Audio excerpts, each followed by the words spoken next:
Kung baguhang driver ka pa lang at gusto mo nasa peak condition ang iyong sasakyan, boss, full tank po. kapag nagpakarga sa gasolinahan, syempre, piliin mo yung the best lang. Ano po ikakarga, sir? Ano po ba yung best seller po?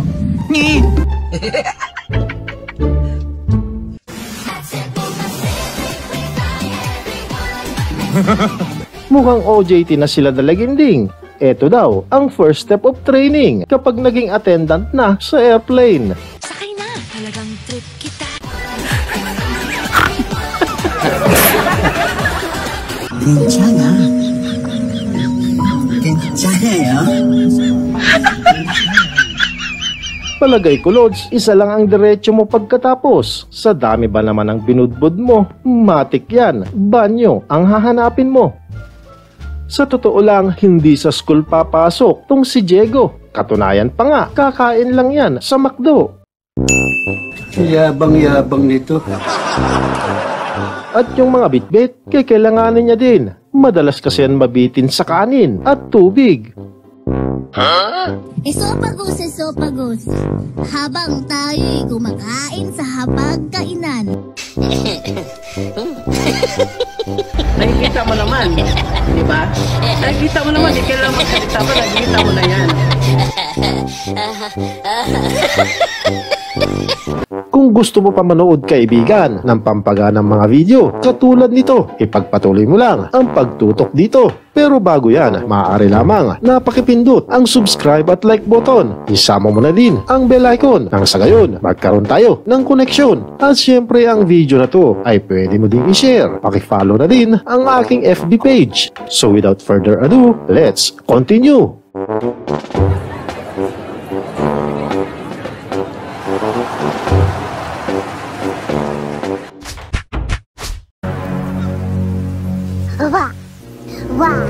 Dahan-dahan at maingat sa pag-alalay si Bay. Nasa tapat mo na! Ang tanga! Push mo! Pakita mo kung sino ka!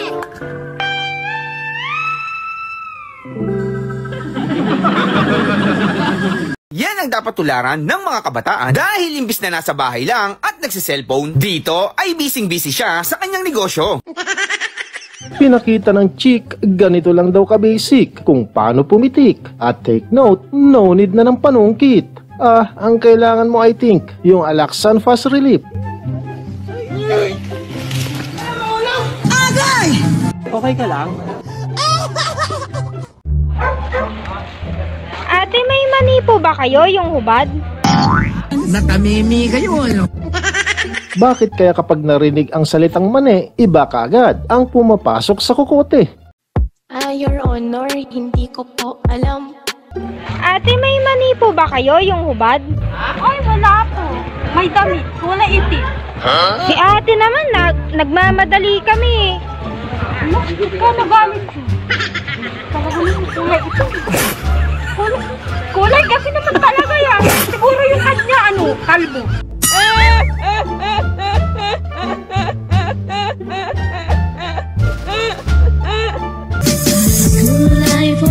School life, aking pang naaalala. Simple lang naman daw ang pangarap niya, yung maging isang parlorista. Yes. Kaya ngayong junior high pa lang, training mode na siya. Imbis pang school ang dala, laman ng bag, suklay at plancha. Kaya nag-aral ng mabuti para sa aking future life. Gumawa ng homework at makinig sa leksyon. I'm little monkey, Humpty Dumpty. Mama called the doctor and the doctor said. Simple lang din ang pastime ng mga estudyanteng to. Imbes cellphone, blackboard ang gamit para makapaglaro. Bawal yan! Mas mainam nga naman ang ganito kesa sa klase manggulo. Medyo nga lang kapag titignan mo, nagmumukha nga lang silang siraulo. Ano ka nasisira, ulo? Nakikita mo naman, di ba? Nakikita mo naman, di kailangan magsalita pa, nakikita mo na yan.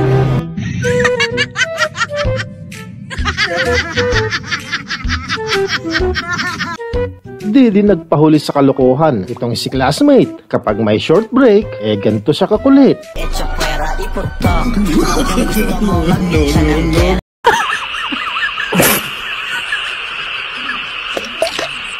Malapit na din masiraan ng bait itong si Uncle dahil sa nahuli ng kanyang tabukol. Sa dinami-dami kasi ng isda sa lawa, ito pa talaga ang nahuli niya.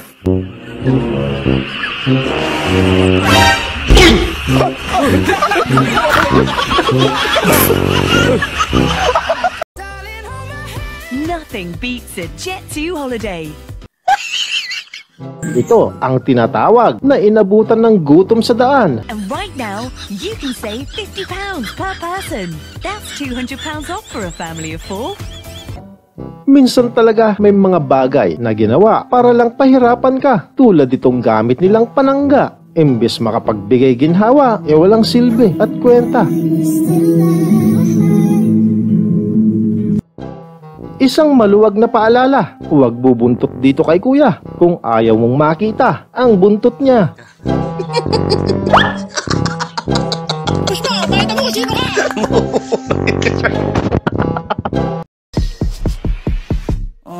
Kalma. Nang magbalik bayan itong si Kabayan, mag-TikTok ang unang natutunan. Paano kasi halos lahat daw sa bahay ganito ang pinagkakaabalahan. Ang galing! Ang galing!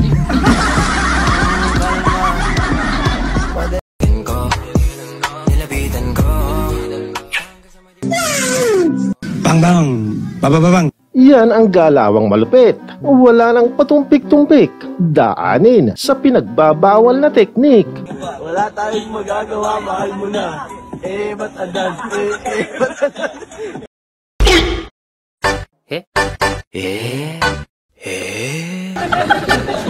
Ayun, sa wakas, nakaisa din sa kahera. Isang ninja moves lang ang kinailangan ni Repa para kumawag ang buntot niya.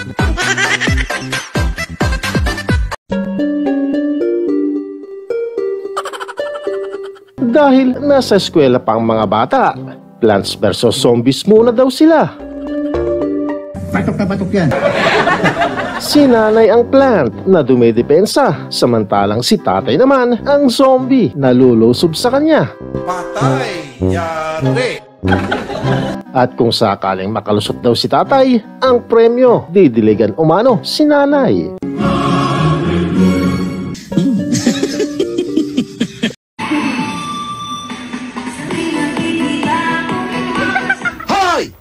Anong kaguluhan to? Mukha yatang nadagdagan na naman ang allowance ni Mary Ann. Sana all! Ganyan siya sa tuwing nabibigyan. Bigla na lang sumasayaw nang walang pakundangan. Tapos mo! Pakita mo kung sino ka! I love it when you call me señorito. Wala nang lumaya sa kasong estapa. Ang naging hobby na lang niya ang pagkanta na may iba't ibang persona. Hindi, wow. I love it when you call me señorito. I wish I could pretend I didn't need you, but every touch you.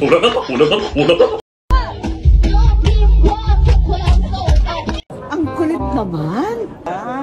Bakit ganun? Di naman pahuhuli ang isang to. Basta hawak ang mikropono, panigurado, hahataw yan ng todo. Excuse me. No, excuse me. Ma'am, excuse me kasi... No, excuse me. No boring moments ika nga dahil sobrang kulit at likot niya para bagal linta na nabudburan ng paminta. Nakikita mo naman, di ba? Nakikita mo naman, di kaya magsalita pa, nakikita mo na yan. Di ba? Ito ang kainaman kapag mababa height mo. Pagbaba mo ng jeep, di mo na kailangan yumuko.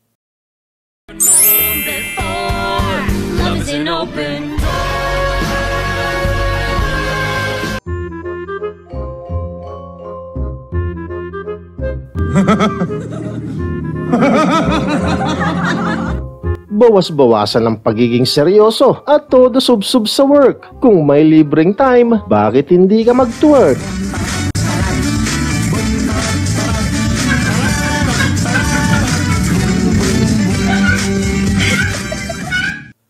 Tulad din itong si Manong na ang mindset, work smart and not hard. Bakit kailangan maghirap kung may paraan naman para gumaan? Ano?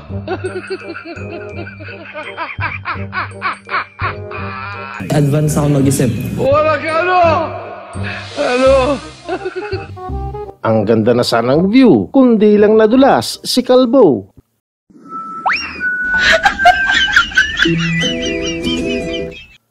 Feeling tagumpay si Miss Tapia dahil ang pamangkin malaki na. May tagapagmana na kasi sa dating pwesto niya.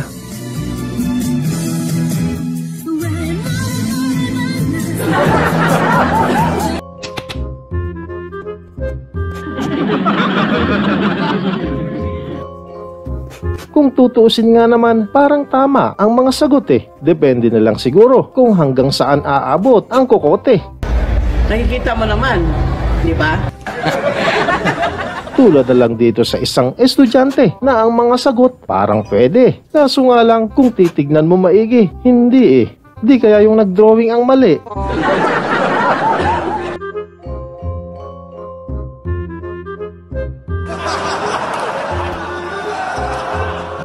Ang sosyal ng kaserola nila. Bago ka makapagsaing, i-charge mo muna. Ang galing! Ang galing! Sa mga naghahanap po ng hotdog, pakibunot na lang po sa puno ng saging.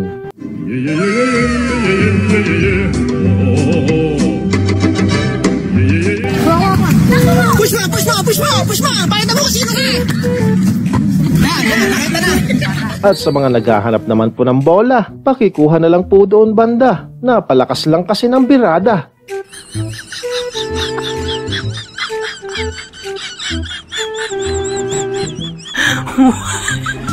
Siga ka ba? Mukhang malakas ang arrive ng isang tuwa. Pasikat pa ang loko sa pag-entry na tila baga sumusunod ang gate sa kumpas niya.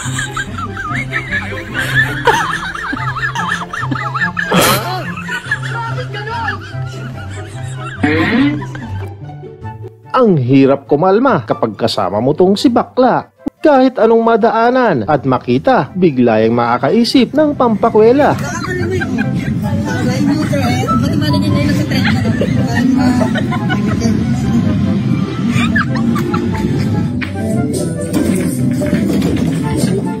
Yung friends mo, kung sumuporta, ibang klase. Gagawa ng paraan para lang ikay maging happy.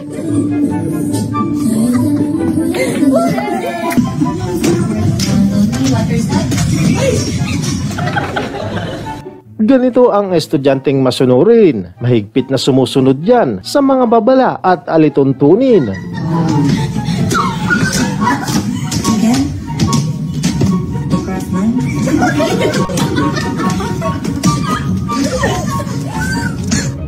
Kung pangarap mong maging seaman, ngayon pa lang pag-aralan mo na ang bumalance. No. Lalo kapag malakas na alon ang nadaanan, di ka naman lasing pero parang ang iyong mundo gumagalaw pakaliwa at pakanan.